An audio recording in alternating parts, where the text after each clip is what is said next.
Napansin ko nga yung gulong ko na may bukol na siya at sobrang pudpud na talaga, kaya agad ako nagpa-order sa aking asawa ng gulong.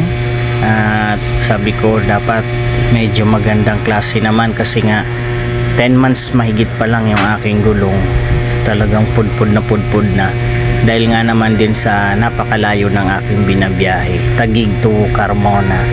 Ayan, pina-order ko nga siya at ayan, magaling kasi siya magbasa ng mga review, kaya ayun, yan na yung na-order niya, Pirelli. At libre na nga pala dyan guys yung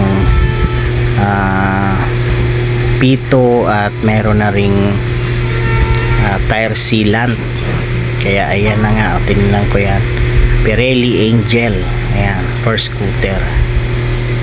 8080 at saka 9080 yung aking binili dyan, pinili. At ayan, ipapakabit na nga natin guys. Kunwari lang hindi ako masaya dyan, pero masaya ako dyan. Ayan,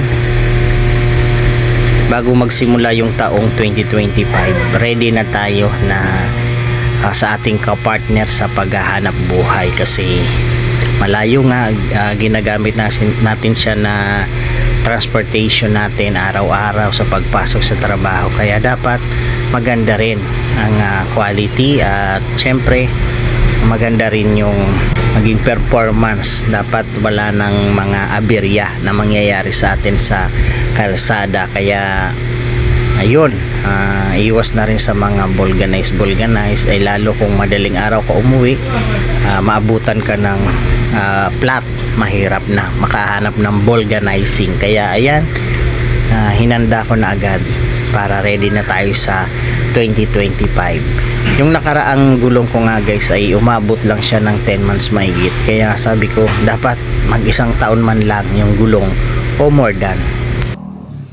Follow for more video.